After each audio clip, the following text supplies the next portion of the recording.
So once again, good morning all of you. Hopefully you people are ready to learn maths today. Yes. And yesterday we have completed our chapter number 10, menstruation. And today we are going to start a new one chapter, which is chapter number 9. Chapter number 9, name is data handling. Okay, and you people are learning this data handling from standard 3rd. Third में भी था। अगर आप ये school में थे तो ये स्कूल की नोटबुक में, टेक्स्ट बुक में थर्ड में भी है data handling. Okay, what is data and how it's useful? Data means any type of detail we collect to get the particular type of information. मुझे सपोज फॉर एग्जाम्पल मुझे चाहिए, कल बारिश बहुत थी, बराबर है, और मुझे चाहिए कि कितने बच्चे हमारे कल स्कूल में प्रेजेंट थे, कितने बच्चे एब्सेंट थे, कैसे टीचर्स ने पढ़ाए, पूरे स्कूल का मुझे देखना है, सिर्फ आपकी क्लास का थोड़ी ना देखना है। Got it? सो आपने अगर नोटिस किया होगा कि every day whenever your teacher, class teacher enters in the classroom, at that time class teacher takes the attendance, है ना, वो अटेंडेंस लेते हैं। Then if you have notice, तो जो प्यून है वो हर रोज क्लास टीचर से एक बड़ी बुक में फिलअप करवाते हैं, वो भी फिलअप होता है, और बाय द डे एंड वो प्रिंसिपल की डेस्क पे आता है कि आज 6th इवन में कितने बच्चे प्रेजेंट थे, कितने एब्सेंट थे, और फिर वीक का भी हम चेक करते हैं, मंथ का भी चेक करते हैं, और at the end of the year भी हमको पता चलता है कि हमारी स्कूल की अटेंडेंस क्या रहती है। और एवरी डे मैं मेरे टेबल पे ये देखती हूँ कि आज 6th इवन में कितने परसेंटेज बच्चे प्रेजेंट थे, कितने नहीं थे। मानिए अगर 40 स्टूडेंट्स है in the classroom and if 4 are absent, then we can say that 10% were absent and 90% were present. So percentage निकालने के लिए मुझे number of present and number of absent student every day चाहिए। Okay, according to that end of the week मुझे पता चलता है कि भाई ये पर्टिकुलर क्लास की या पर्टिकुलर सेक्शन की या पर्टिकुलर स्कूल की कुल अटेंडेंस कितनी रही, और वो भी परसेंटेज के फॉर्म में भी हमको हर रोज पता होता है। क्लास टीचर्स को, आपके जैसे इंचार्ज है पाल सर, उन्हें, मुझे, सबको पता चलता है कि हमारे स्कूल की कल अटेंडेंस कितनी थी। तो मैं कल का बताऊं तो कल 50% ही अटेंडेंस थी, 50% एब्सेंट थी। वो मुझे कैसे पता चला? तो जैसे क्लास टीचर ने वो बुक में फिलअप करके दिया और मेरे डेस्क पे वो आया, तो वहां से मुझे पता चल गया कि टोटल इतने बच्चे हैं, उसमें से आज इतने ही प्रेजेंट है, माने 50% प्रेजेंट है, 50% एब्सेंट है। So according to that, data, what is data? Data is one type of information, we can say that. What is the difference between data and information?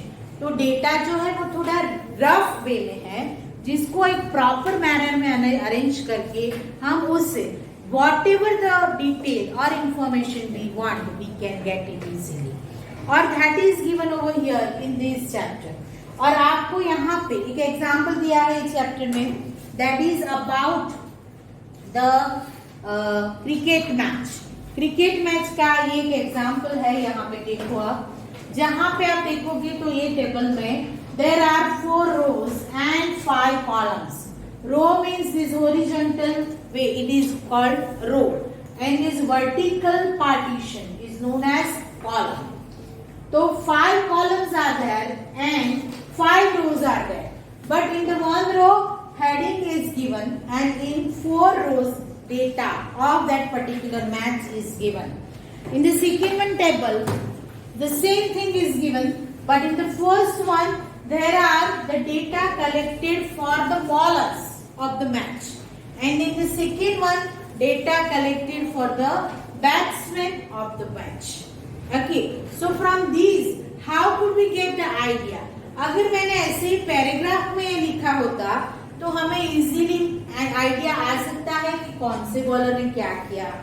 Paragraph form में अगर लिखा हो तो it can be, but it is little bit tedious और time consuming work. So in less time, if we got the more information at that time, this data handling system helps us.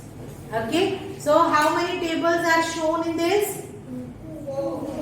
Tables, I am asking. Table, two tables.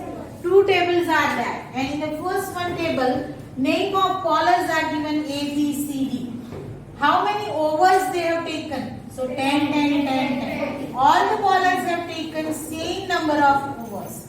Then how many maiden overs? Maiden overs, do you know? Yes. Which overs are known as maiden overs? All in over No runs are given by the bowler in the whole over. एक over में कितने ball होते हैं? 6 balls are there. If in 6 balls no runs is given by the bowler to the batsman, then that particular over is known as maiden over, and it is called a very big achievement for the bowler. कि भाई maiden over गए, मानी एक भी run उसने नहीं दिया. Okay, so maiden overs are written over here. For bowler A, 2 maiden. For bowler B, 1 maiden. For bowler C, 2 maiden. For bowler D, 1 maiden. ठीक है? और फिर how many runs they have given? That is also given. 40, 30, 20 and 50. Wickets taken. Bowler ने wickets कितनी ली? तो 3, 2, 1 and 4. And from this table, if we want to get the idea speedily, we can get it. Okay, who has given more runs? D. Bowler B. D or B? D. Who has taken the maximum wickets? D. Okay. Who has given the maximum maiden overs? D. A and C. These two bowlers have taken 2 maiden overs. Okay. So I mean to say, if the same information is written in the paragraph form or in the rough way, you could not get the idea.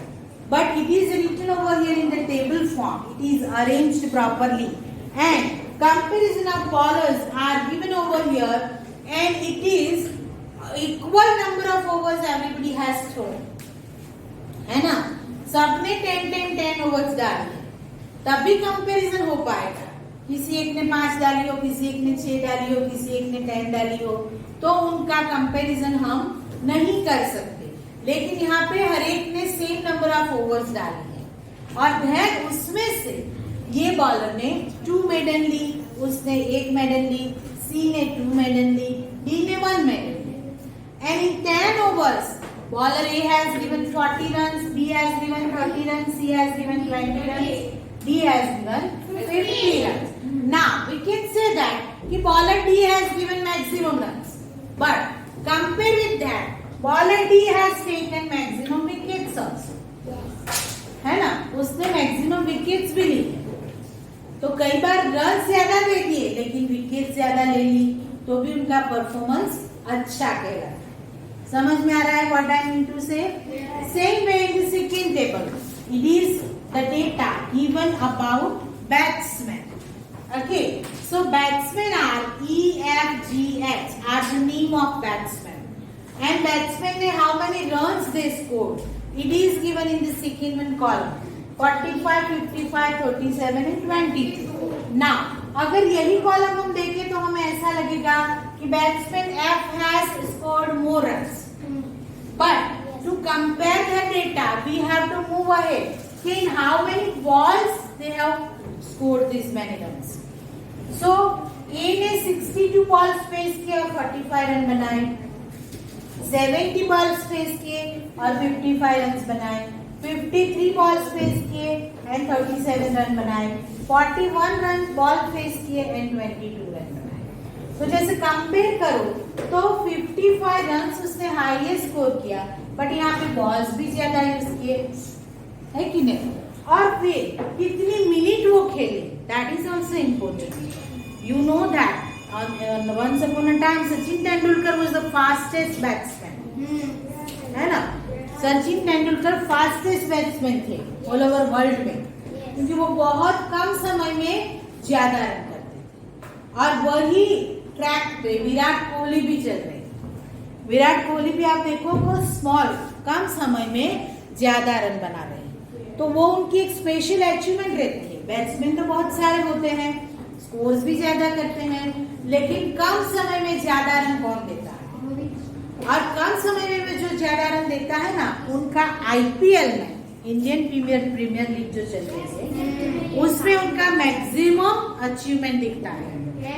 Because in that only 20 overs they play, and in 20 overs how much score they had done, that is noticeable in IPL. IPL में difference क्या है? तो IPL में original जब हम छोटे थे आपके जैसे, तब जो क्रिकेट खेली जाती थी वो 50 ओवर्स की थी, और 50 ओवर्स की मैच में पूरा दिन चला जाता था, क्योंकि दोनों टीम को 50 ओवर्स खेलनी पड़ती थी, तो पूरा दिन चला जाता था, 100 ओवर्स पर डे। ठीक है, तो उसमें कम खेली जाती थी क्योंकि ज्यादा टाइम चाहिए इतनी खेलने के लिए, तो ज्यादा क्रिकेटर को अगर हमको चांस देना है तो वो नहीं दे सकते हैं। तो वो आप देखो ना, तो आईपीएल में ऑल ओवर वर्ल्ड के क्रिकेटर हैं, नॉट ऑन इंडिया, है ना, फ्रॉम इंडिया ओनली नहीं है, वो ऑल ओवर वर्ल्ड के हैं, उसमें से टीम बनी है और दे आर प्लेइंग, एंड उसमें बहुत सारे न्यू फेसेस भी आए हैं आईपीएल में, और न्यू फेसेस को उनका परफॉर्मेंस करने की अपॉर्चुनिटी मिलती है, और अगर वो आईपीएल में अच्छा प्ले करते हैं तो उनको इंटरनेशनल लेवल पे खेलने का मौका दिया जाता है। तो आईपीएल के बारे में कई लोग बोलते रहते कि ऐसा है वैसा है, लेकिन अगर देखो आप तो बेनिफिट क्या है, तो न्यू फेसेस को खुद को परफॉर्म करने का मौका मिलता है, और अगर अच्छा प्ले कर लिया तो आगे भी नेशनल इंटरनेशनल लेवल पे भी उनको परफॉर्म करने का मौका मिलता है। तो इस तरह से जब आप मैच देखते हो ना, तो यही नहीं, बहुत सारी information according to when the match gets over, at that time we get the immediately all the details, and in between match also they show us different type of information.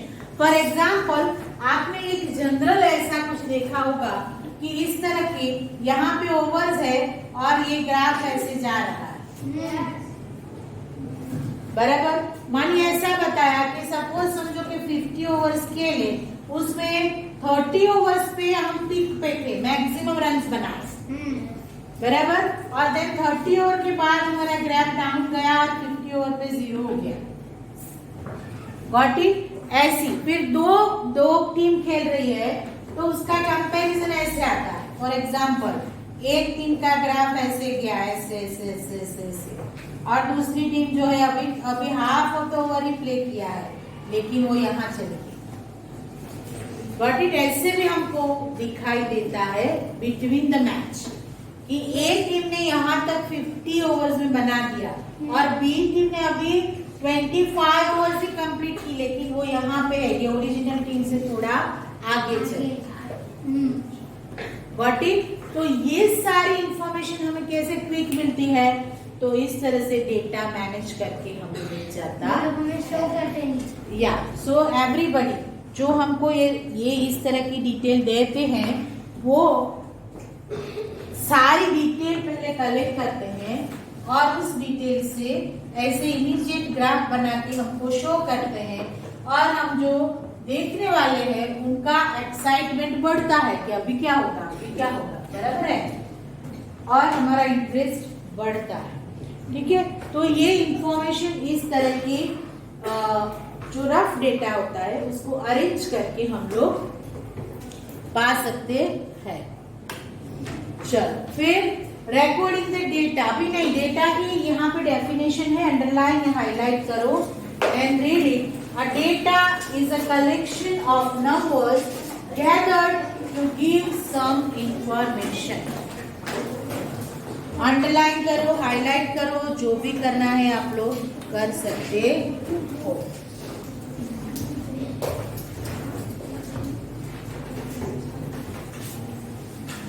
Clear हो सब? चलो अभी यहाँ पे other table is given. In this table a school teacher wants to distribute fruits in the class, okay, and she asks कि which students like which fruit, okay, तो चलो pay attention here। तो उन्होंने सभी बच्चों को पूछा कि आपको कौन सा फ्रूट अच्छा लगे. So can you tell me कि how many students has been asked? How many students has been asked over here? 10. Total 20 students. How many students? 20. यहाँ पे 10 नहीं है, यहाँ पे 10 नहीं है. Nouns of the person, you can get it. Okay, these are names. Okay. And how many fruits has been asked over here? कितने fruits है? 4. How many fruits are there? 4. Which fruits are there? Okay. Now the data can be arranged in different ways. So one person has arranged using pebbles. एक page ले लिया, उसपे pebbles draw करके उसने नक्की किया कि बनाना कितने बच्चों को चाहिए इसमें से. So 1 2 3 4 5 6 7 8. फिर ऑरेंज 3 को चाहिए. ऐसे बाकी के लिए भी वहाँ पे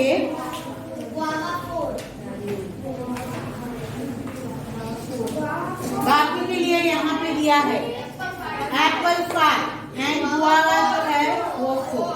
this is one method to get the data from the information. वो जो है डेटा उसमें से इंफॉर्मेशन मिली है. फिर किसी और ने इस तरह से अरेंज किया. क्या किया?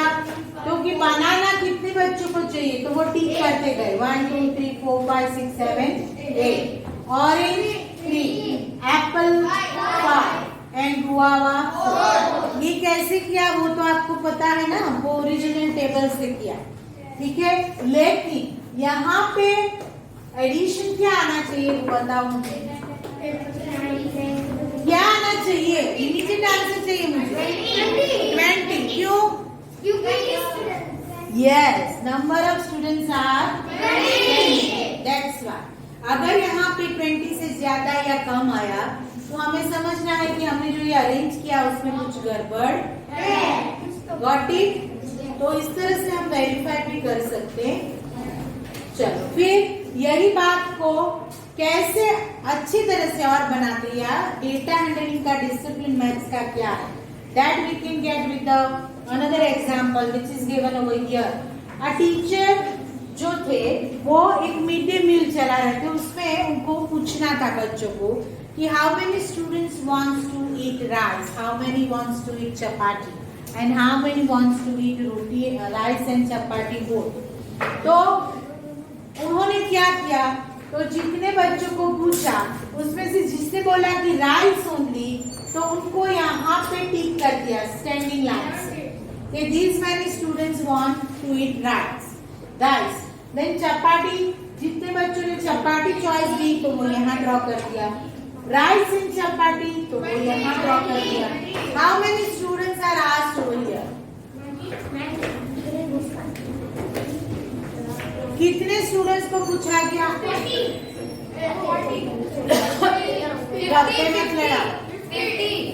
Students is the correct answer. अभी जिसे पूछा गया था उसने इस तरह से एक अलग तरह से कुछ बनाया. यहाँ पे क्या, तो 10 का ग्रुप बनाया उसने कि राइस कितने बच्चों को चाहिए. तो ये ओवल शेप ले लिया, उसमें 10 का ग्रुप कलेक्ट कर लिया और 7 अलग. सो 10 + 7 17, 10 + 3 13, 10 + 10 20. बराबर है. तो ये हो गया ना. किसी और का दिमाग और चला कि बड़े ग्रुप पे काम करने के लिए मुश्किल होता है, छोटे छोटे ग्रुप बनाओ तो हम इमीडिएट आंसर दे सकते हैं. तो उन्होंने क्या किया, 5 के ग्रुप बनाए. बराबर है. तो इसे काउंट करना इजी रहता है हमारे लिए. तो 5 + 5 + 5 15 + 2 17. 2 सर्कल है तो 10 हो गए, +3 तो 13. 4 सर्कल्स है तो 20 हो गए. 5 × 4 तो 20 हो गए. तो this is the simplest method compare with this, and this one is the simplest method compare with the previous.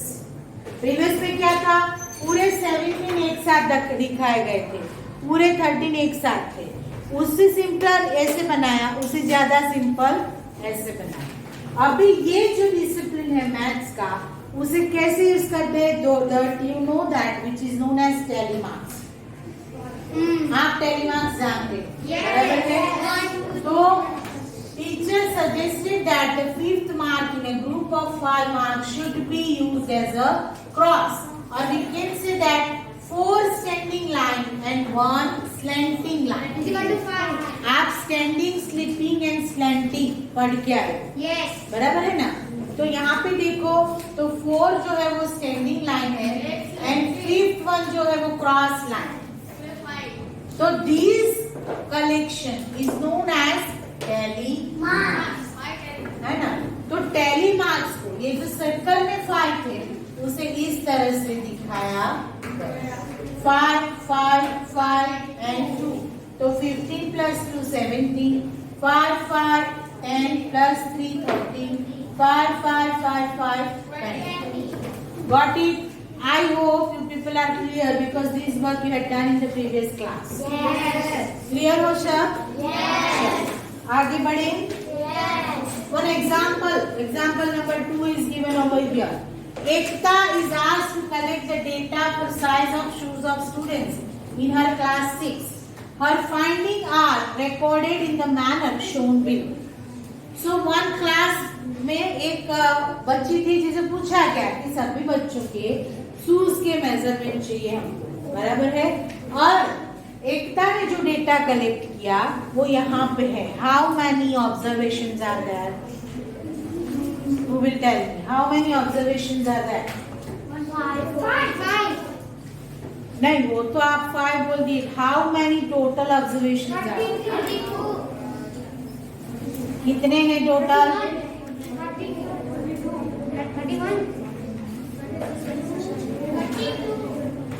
32 observation.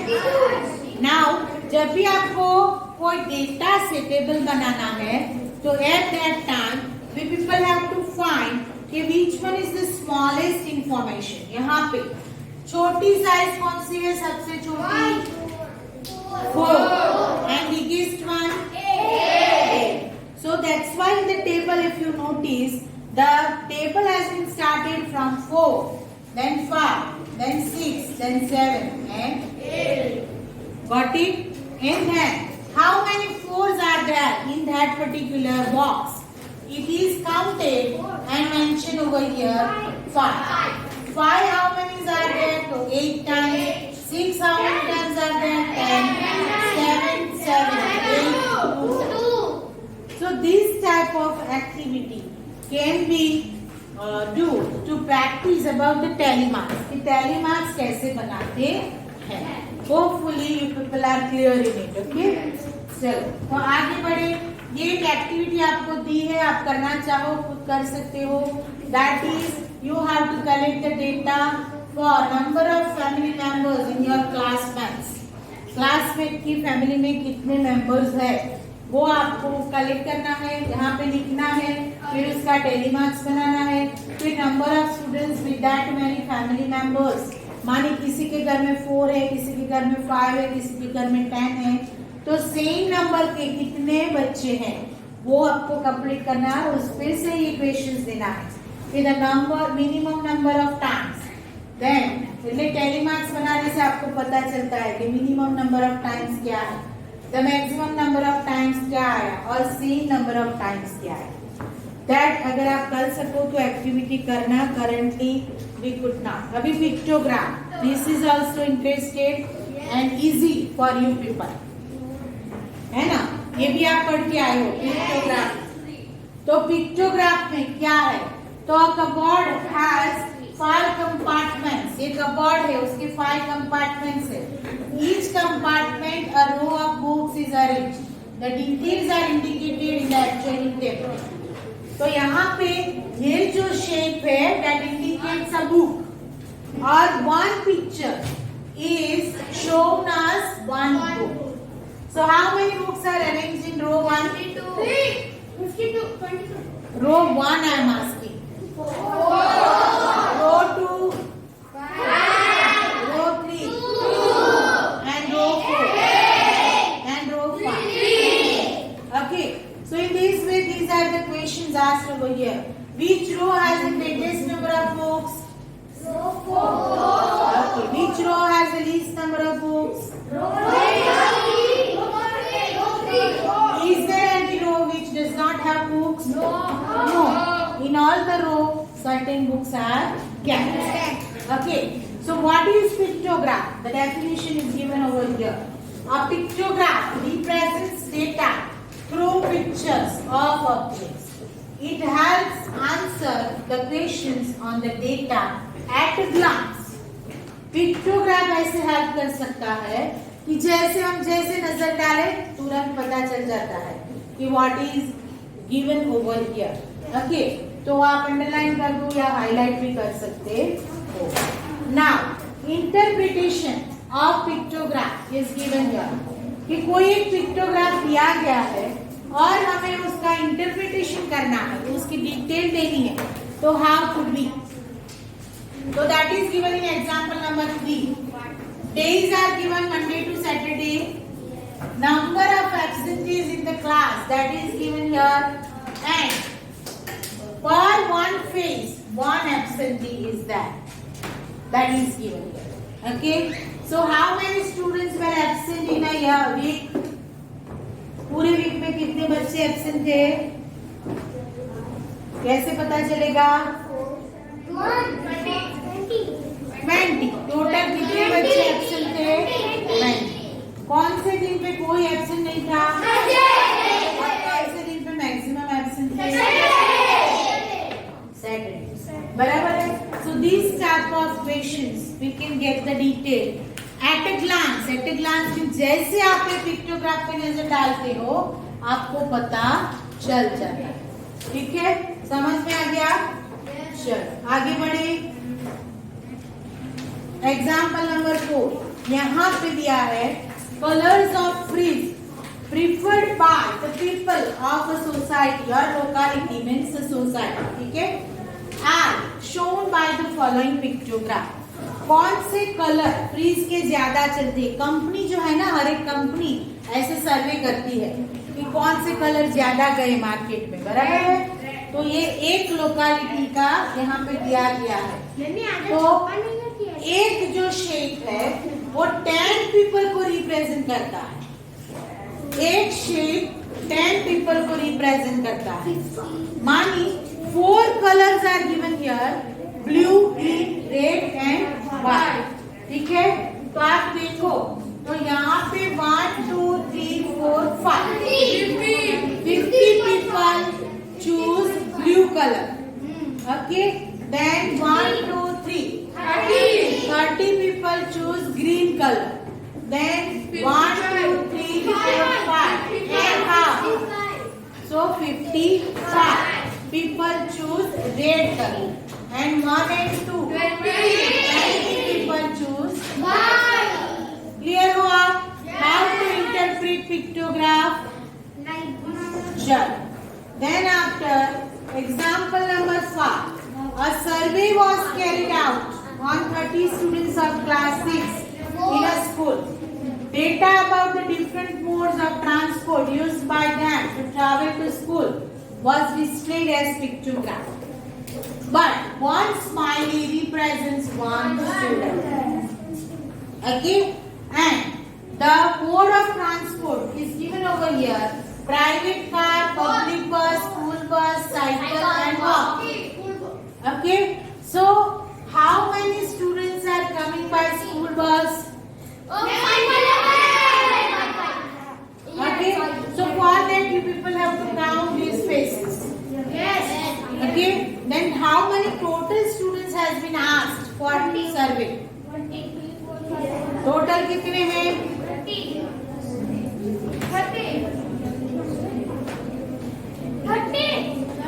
30 है, काउंट करो. 39 Here 4 आ गए, here 5, तो 9 हो गए.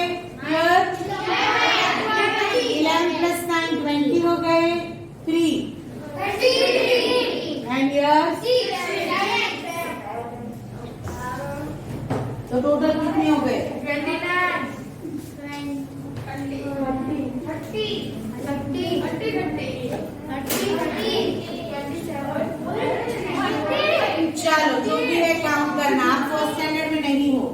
बराबर। तो उसमें से हमको ये पिक्टोग्राफ से क्या डिटेल मिली, तो कितने बच्चे प्राइवेट कार से आते हैं, कितने स्कूल ट्रांसपोर्ट में आते हैं, कितने पब्लिक बस में आते हैं, कितने साइकिल पे आते हैं और कितने वॉक करके आते हैं, ये सब हमको यहाँ से ये पिक्टोग्राफ से मिल जाता है। चलो आगे बढ़े। देन एग्जाम्पल नंबर 6, अभी यहाँ पे देखो, ये एग्जाम्पल नंबर 6 में अ कंपनी है जो कि रिस्ट वॉच बनाती है। मैन्युफैक्चर्ड मीन्स प्रोड्यूस करना, बनाना, ठीक है। तो वो मैन्युफैक्चर करती है रिस्ट वॉच को, और रिस्ट वॉच जो है मंडे टू सैटरडे में how many wrist watch it has manufactured, that is shown in this pictograph, but for one shape of wrist watch represents 100 wrist watches, ठीक है। तो अभी काउंट करो, मंडे को कितने 600, ट्यूसडे को don't give me answer in this group. Tuesday को how many wrist watches it has produced 750, यहाँ पे हाफ किया है, मानी 100 का हाफ 50, सो 700 टोटल प्लस 50। चलो वेडनेसडे को 650, थर्सडे को फ्राइडे को एंड सैटरडे को 550 wrist watches the company has produced. So on which day they have produced the maximum wristwatches? Thursday को सबसे ज्यादा, ठीक है, और सबसे कम सैटरडे को सबसे कम प्रोडक्शन हुआ, ठीक है। तो इस तरह से from the pictograph you can get the particular detail. चलो आगे बढ़े। यहाँ पे आपको ये फिलअप कर देना है, ब्लैंक्स जो भी है। Number of wrist watch is manufactured, तो मंडे को 600, ट्यूसडे को more than 700 and less then 800, ऐसा भी लिख सकते हैं।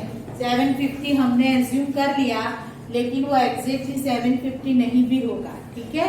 तो बिटवीन 700 टू 800। वेडनेसडे को वैसे लिखो, यहाँ पे कितने हैं 650, तो वो भी ऐसे लिख सकते हैं कि more than 600 and less than 700, more than 600 and less than 700। आप आज बुक भी नहीं लाए हो। Thursday how many wrist watches are produced 800, Friday को 600 एंड संडे चलो ये कंप्लीट कर लेना। और आज I know that this is the easiest chapter and if you can do it yourself, so पूरी एक्सरसाइज 9.1 आपको खुद करनी है। I am not going to solve it in the classroom, I am not going to post the solution. जो भी बच्चों को नहीं समझ में आए वो मुझे कल बता सकते हैं, अगर जरूरत पड़ेगी तो मैं वो पर्टिकुलर बच्चों को बताऊंगी कि कैसे सॉल्व करना। बट आज आपको 7 sums are there in this exercise जो आपको सॉल्व करना है। Now your question will come कि हमको फिगर ड्रॉ करनी है तो नहीं करनी, फिगर ड्रॉ नहीं करनी है। अगर कहीं पे आपको पिक्टोग्राफ पूछा गया है कि पिक्टोग्राफ ड्रॉ करो, तो वहां पे शेप भी दिया ही गया है, वो इजी है। जैसे यहाँ देखो एक क्वेश्चन है, कौन सा वाला 4 तो है, वो तो पिक्टोग्राफ दिया है, लेकिन आपको पिक्टोग्राफ बनाने का भी कोई क्वेश्चन है। 6 भी इजी है, 7 भी इजी है। तो हो तो बना लेना, सिंपल सर्कल ले लो, सिंपल स्क्वायर ले लो, बराबर है। जो भी आपको इजी लगे वो बना लेना। मानिए आज 9.1 आपको कंप्लीट करना है। आपको एक्सरसाइज चैप्टर नंबर 10 की जो एग्जाम्पल्स करने हैं उसके लिए जगह पेजेस छोड़ देने हैं और फिर ये चैप्टर शुरू करना है, ठीक है। तो सबको ये 9.1 खुद कंप्लीट करके लाना है। नोटबुक में ना तो कहाँ करूँ, ओके।